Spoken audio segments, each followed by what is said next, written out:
السلام علیکم ورحمۃ اللہ وبرکاتہ۔ عزیز طالبات، امید ہے کل کا سبق آپ نے سماعت کر لیا ہوگا اور سمجھنے میں، یاد کرنے میں دشواری نہیں آئی ہوگی۔ آج ہم تفسیر مصطلح الحدیث کا دوسرا سبق پڑھنے جا رہے ہیں۔ اصطلاحات کل ہمارے سبق کا حصہ تھی۔ آج ہمارے سبق میں کتاب الباب الاول فصل اول کی بحث اول، جس میں خبر متواتر کی تعریف، شروط، وجود اور اس کا حکم ہم تفصیل سے انشاءاللہ پڑھیں گے۔ سبق شروع کرنے سے پہلے دعا پڑھ لیں۔ رب یسر ولا تعسر وتمم بالخیر وبک نستعین یا فتاح یا فتاح یا فتاح۔ جی بسم اللہ الرحمن الرحیم۔ تعریفات کے اختتام ہوا۔ اگلا ہمارا سبق الباب الاول، خبر۔ یہ باب 4 فصلوں پر مشتمل ہے۔ پہلی فصل الفصل الاول تقسیم الخبر باعتبار وصوله الینا۔ پہلی فصل خبر کی اقسام وصول الینا کے اعتبار سے، ہم تک پہنچنے کے اعتبار سے خبر کی اقسام کا بیان۔ الفصل الثانی دوسری فصل الخبر المقبول، خبر مقبول کا بیان۔ الفصل الثالث الخبر المردود، خبر مردود کا بیان۔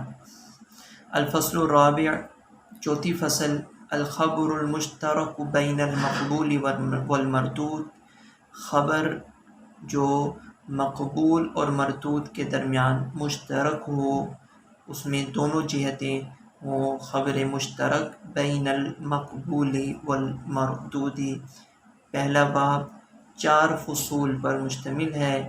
الفصل الاول تقسیم الخبر باعتبار وصوله الینا۔ آج یہ فصل اول کی بحث اول ہمارے سبق کا حصہ ہوگا۔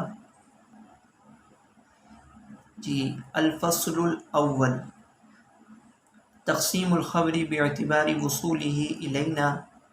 ينقسم الخبر باعتبار وصوله الینا الى قسمین۔ باعتبار وصول الینا کے خبر کی 2 اقسام ہیں۔ ہم تک خبر پہنچنے کے اعتبار سے خبر کی 2 ہی قسمیں ہیں۔ پہلی قسم فَإِن كَانَ لَهُ طُرُقٌ بِلَا حَصْرٍ عَدَدٍ مُعَيَّنٍ فَهُوَ الْمُتَوَاتِرُ۔ اگر اس خبر کی اسناد کثیر اور غیر متعین ہوں تو وہ خبر متواتر ہے۔ فَإِن كَانَ لَهُ طُرُقٌ بِلَا حَصْرِ عَدَدٍ مُعَيَّنٍ فَهُوَ الْمُتَوَاتِرُ۔ اگر اس خبر کی اسناد اور سندیں وہ کثیر اور غیر متعین ہوں، وہ خبر متواتر ہے۔ وَإِن كَانَ لَهُ طُرُقٌ مَحْصُورَةٌ بِعَدَدٍ مُعَيَّنٍ فَهُوَ الْآحَادُ۔ اور اگر اس خبر کی سندیں وہ ایک عدد کے ساتھ متعین ہوں، یعنی کہ محدود ہوں، تو وہ خبر آحاد کہلاتی ہے۔ وَلِكُلٍّ مِّنْهُمَا أَقْسَامٌ وَتَفَاصِيلُ سَأَذْكُرُهَا وَأَبْسُطُهَا انشاءاللہ تعالی۔ ہر ایک کی اقسام تفصیل عنقریب میں ذکر کروں گا اور کھول کر انشاءاللہ بیان کر دوں گا۔ وَأَبْدَأُ بِبَحْثِ الْمُتَوَاتِرِ۔ ابھی خبر متواتر کی بحث شروع کرتے ہیں۔ تو فصل اول میں سے بحث اول خبر متواتر کے بیان میں ہے۔ خبر متواتر میں تعریف آج ہمارے سبق کا حصہ ہے۔ شروط، حکم، اقسام اور اس کا وجود۔ دیکھیں، سب سے پہلے خبر متواتر کی تعریف کر رہے ہیں۔ تعریفہ لغتاً هو اسم فاعل مشتق من التواتر، کہ متواتر یہ تواتر سے اسم فاعل کا صیغہ ہے۔ ای التتابع، تواتر بمعنی تتابع یعنی لگاتار۔ تقول، تو یوں کہے، تواتر المطر ای تتابع نزولہ، کہ بارش مسلسل ہو رہی ہے یا بارش مسلسل ہوئی۔ تو تواتر سے یہ اسم فاعل کا صیغہ ہے، یہ اس کی لغوی تحقیق ہے۔ اصطلاحی تعریف، ما رواہ عدد کثیر تحیل العادۃ تواطؤہم علی الکذب، کہ وہ خبر کہ جس کو کثیر تعداد میں راوی نقل کریں کہ جن کا کذب پر اتفاق ہونا عادتاً محال ہو۔ دوبارہ تعریف دیکھ لیں، ما رواہ عدد کثیر، کہ خبر متواتر وہ خبر کہ جس کو اس قدر کثیر تعداد میں افراد نقل کریں، تحیل العادۃ تواطؤہم علی الکذب، کہ جن افراد کا جھوٹ پر متفق ہونا عادتاً محال اور ناممکن ہو۔ معنی تعریف، تعریف کے معنی بھی یہ مصنف لکھ رہے ہیں، کیا ہے؟ هو الحدیث او الخبر الذي يرويه في كل طبقة من طبقات سندہ رواة كثيرون يحكم العقل عادة باستحالة أن يكون أولئك الرواة قد اتفقوا على اختلاق هذا الخبر، کہ وہ حدیث یا خبر کہ جس کو ہر طبقے ہر زمانے میں اس قدر کثیر تعداد میں روایت کرنے والے ہوں، عقل فیصلہ کرے کہ ان تمام کی تمام روات کا جھوٹ پر متفق ہونا محال اور ناممکن ہو۔ اس خبر کو خبر متواتر کہیں گے۔ تعریف اور تعریف کی تشریح خود مصنف نے کر دی۔ تعریف کا خلاصہ، لغوی طور پر یہ تواتر سے اسم فاعل کا صیغہ ہے، تواتر بمعنی تتابع یعنی لگاتار، اور اصطلاحی تعریف یہ ہوئی کہ جس کو نقل کرنے والے اس قدر کثیر تعداد میں افراد ہوں کہ جن کا جھوٹ پر متفق ہونا عقلاً بھی محال ہو۔ آگے ہم اپنے سبق کی طرف جاتے ہیں۔ شروطہ، جو ہمارے سبق کا حصہ، خبر متواتر کی شرائط جو اسی تعریف کے اندر ذکر ہیں۔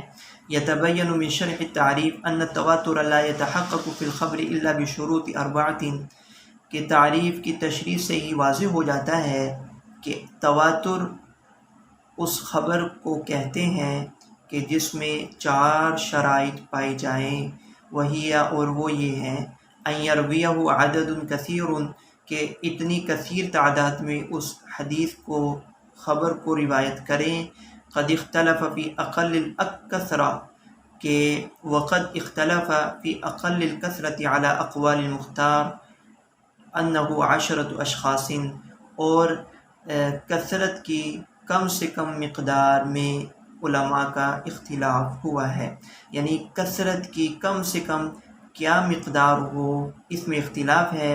مختار مذہب کے مطابق کثرت کی اقل مقدار وہ 10 افراد ہیں، یعنی کثرت کی کم سے کم جو وہ تعداد ہے وہ کم سے کم ہر زمانے میں 10 راوی اس روایت کو نقل کرنے والے ہوں۔ دوسری شرط، ان توجد هذه الكثرة في جميع طبقات السند، کہ سند کے تمام زمانوں میں یہی کثرت موجود رہے، یعنی ہر زمانے میں اس کثرت کے ساتھ راوی روایت کرنے والے ہوں۔ ان تحیل العادۃ تواطؤہم علی الکذب، عادتاً بھی ان تمام کے تمام روات کا جھوٹ پر اتفاق محال نظر آتا ہو۔ چوتھی شرط، ان یکون مستند خبرہم الحسہ، کہ ان کی خبر کا اعتماد وہ امور حسیہ پر ہو، یعنی وہ راوی جو صحابی ہیں یا تابعی ہیں وہ نقل کرتے وقت یوں کہیں کہ میں نے سنا ہے، دیکھا ہے یا چھوا ہے، تو اس خبر کا اعتماد وہ امور حسیہ پر ہو، جیسا کہ ان کا یہ کہنا سمعنا او رأینا او لمسنا او اما ان کان مستند خبر العقل، اگر ان کی خبر کا اعتماد اور ان کا سہارا عقل پر ہو، جیسے کہ کالقول بحدوث العالم، جیسے کہ یہ کہنا کہ عالم حادث ہے، فلا يسمى الخبر حينئذ متواترا، اس صورت میں اس خبر کو متواتر نہیں کہا جائے گا۔ خبر کی تعریف، خبر متواتر کی تعریف، خبر متواتر کی 4 شرائط، خلاصہ 4 شرائط کا یہ ہے کہ کثرت سے راوی نقل کرنے والے ہوں، کثرت کی مختار مذہب کے مطابق اقل تعداد 10 افراد ہیں۔ دوسرا، عادتاً ان تمام افراد کا جھوٹ پر متفق ہونا محال ہو۔ تیسری شرط یہ ہے کہ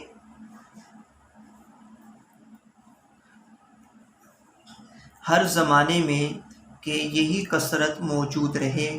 چوتھی شرط کہ ان خبر کا اعتماد وہ امور حسیہ پر ہو۔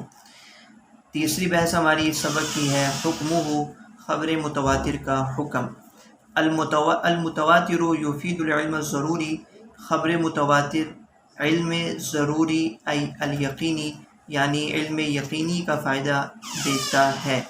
الذی یضطر الانسان الی التصدیق به تصدیقا جازما، کہ علم یقینی کا مطلب کہ انسان اس کی یقینی طور پر تصدیق کرنے پر مجبور ہو جائے، یہ مطلب ہے علم یقینی کا۔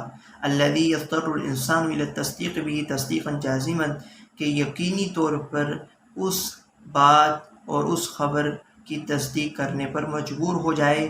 کمن یشاہد الامر بنفسہ، جیسے انسان بذات خود کسی چیز کو دیکھتا ہے اور اس کا یقین اس کو حاصل ہو جاتا ہے۔ کیف لا یتردد فی تصدیقہ، وہ کیسے اس کی تصدیق کرنے میں شک نہیں کرتا جس کو وہ اپنی آنکھوں سے دیکھ لے۔ فکذلک الخبر المتواتر، یوں ہی خبر متواتر میں شک کی گنجائش نہیں رہتی۔ لذلک کان المتواتر کل مقبولا، اسی لیے خبر متواتر تمام کی تمام خبر مقبول میں داخل ہیں۔ ولا حاجۃ للبحث عن احوال رواته، اور ان کے روات کے احوال کے بارے میں بحث کرنے کی بھی کوئی ضرورت نہیں ہوتی۔ حکم کا خلاصہ یہ ہوا کہ خبر متواتر یہ علم یقینی اور علم ضروری کا فائدہ دیتی ہے۔ اقسامہ، ینقسم الخبر المتواتر الی قسمین، کہ خبر متواتر کی 2 اقسام ہیں، ہما لفظی و معنوی، ایک لفظی اور دوسری معنوی۔ المتواتر اللفظی، خبر متواتر لفظی، ہوا ما تواتر لفظہ و معناہ، وہ خبر کہ جس کے لفظ بھی اور معنی تواتر کے ساتھ نقل ہوں، یہ متواتر لفظی ہے۔ اس کی مثال حدیث من کذب علی متعمدا فلیتبوأ مقعدہ من النار، آپ صلی اللہ علیہ وسلم کی یہ حدیث ہے کہ اس کے الفاظ اور معنی دونوں تواتر کے ساتھ نقل ہوتے آئے ہیں۔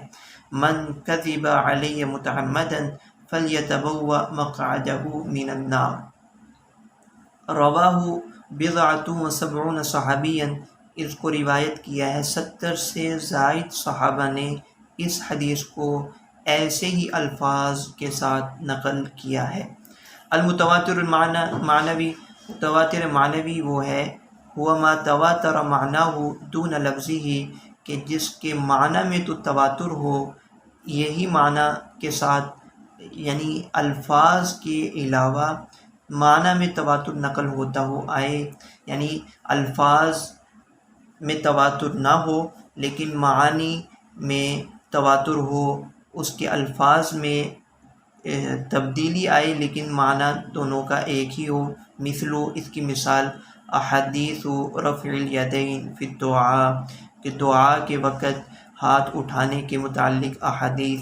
فقد ورد عنہ صلی اللہ علیہ وسلم نحو 100 حدیث، تقریباً آپ صلی اللہ علیہ وسلم سے 100 کے قریب احادیث اس متعلق وارد ہیں۔ کل حدیث منہا فیہ انہ رفع یدیہ فی الدعاء، ان تمام کی تمام حدیثوں میں یہ ذکر ہے کہ آپ صلی اللہ علیہ وسلم نے دعا کے وقت ہاتھ اٹھائے ہیں، لیکن فی قضایا مختلفہ، لیکن ان تمام کی تمام صورتوں میں مقام اور مواقع وہ بہت مختلف تھے۔ فکل قضیۃ منہا لم تواتر، کہ ہر ایک موقع میں وہ تواتر نہیں ملتا۔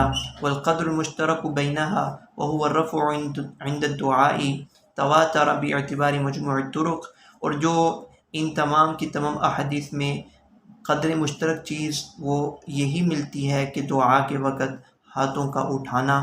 تواتر باعتبار مجموع الطرق، اس میں تواتر ہوا اسناد، مجموعہ اسناد کے اعتبار سے۔ اگر ہم اسناد کو دیکھیں جو مختلف موقعوں اور مقامات پر آپ صلی اللہ علیہ وسلم کا عمل ہے وہ ہاتھ اٹھانے کا ہے، تو اس اعتبار سے یہ حدیث بھی متواتر کے درجے میں ہے، لیکن چونکہ الفاظ میں تواتر نہیں ہے اس لیے یہ متواتر المعنی ہے۔ ووجودہ، اور اس خبر متواتر کا وجود، یوجد عدد لا بأس به من الاحادیث المتواترہ، کہ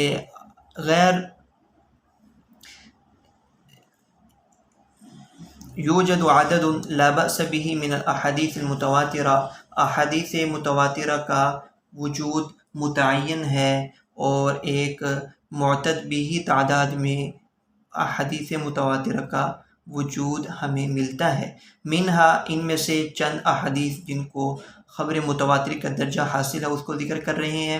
منہا، ان میں سے حدیث الحوض، حوض کوثر کی حدیث ہے، وہ حدیث المسح علی الخفین، موضوع پر مسح کرنے کے متعلق احادیث ہیں، وہ حدیث رفع الیدین فی الصلاۃ، نماز میں رفع یدین کی حدیث ہیں، وہ حدیث نظر اللہ امرا، اور اسی طرح نظر اللہ امرا کی حدیث ہے، یہ بھی خبر متواتر، وغیرہ کثیر۔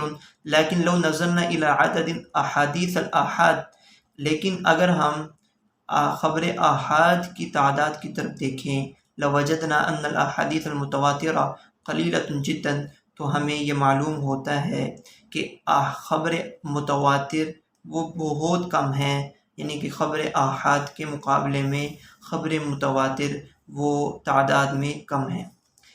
اشہر المصنفات فیہ، خبر متواتر میں مشہور تصنیفات اس کا ذکر کر رہے ہیں۔ لقد اعتنى العلماء بجمع الاحادیث المتواترہ، کہ علماء نے اہتمام کیا ہے احادیث متواترہ کو جمع کرنے کا، وجعلها فی مصنف مستقل، اور انہوں نے خبر متواتر کو ایک مستقل کتاب کی شکل دی ہے، لیسہل علی الطالب الرجوع الیہا، تاکہ طالب علم کے لیے خبر متواتر کی طرف رجوع کرنا آسان ہو جائے۔ فمن تلک المصنفات، ان تصنیفات کے نام در الاظہار المتناثرہ فی الاخبار المتواترہ للسیوطی، امام سیوطی کی کتاب کا نام ہے الاظہار المتناثرہ فی الاخبار المتواترہ، وہو مرتب علی الابواب، اور یہ کتاب ابواب کی شکل میں مرتب ہے۔ قطف الاظہار، دوسری کتاب، یہ بھی امام سیوطی کی ہے، اور تلخیص للکتاب السابق، اور یہ سابقہ کتاب کی تلخیص یعنی اختصار ہے۔ تیسری کتاب نظم المتناثر من الحدیث المتواتر لمحمد بن جعفر القطانی، یہ کتاب محمد بن جعفر القطانی کی ہے۔ یہ عزیز طالبات، آج ہمارا سبق خبر متواتر سے متعلق تھا جو مکمل ہوا۔ اس خبر کا، اس آج کے سبق کا خلاصہ میں بیان کیے دیتا ہوں کہ مصنف نے باب اول کو 4 فصول پر تقسیم کیا۔ فصل اول باعتبار وصول الینا کے خبر کی اقسام کا بیان ہے۔ اسی فصل اول کی پہلی بحث میں خبر متواتر کی تشریح تفصیل کو ذکر کیا جا رہا ہے۔ اس میں آج ہم نے خبر متواتر کی تعریف دیکھی، خبر متواتر کی شرائط ہیں 4، خبر متواتر کا حکم ہے کہ علم یقینی کا فائدہ دیتی ہے۔ خبر متواتر کی دو اقسام، متواتر لفظی، متواتر المعنوی، اور خبر متواتر کا وجود احادیث میں ہمیں بہت کم ملتا ہے احادیث اخبار کی بنسبت، اور خبر متواتر میں مشہور تصنیفات، ان کے 3 کتابوں کے نام آپ کے سامنے آگے۔ امید ہے آپ سبق کو سن کر یاد کرنے کی کوشش کریں گے۔ اللہ رب العزت سے دعا ہے اللہ تعالی ہمیں علم نافع عطا فرمائے اور اس علم کو ہماری نجات کا ذریعہ بنائے۔ واللہ اعلم بالصواب۔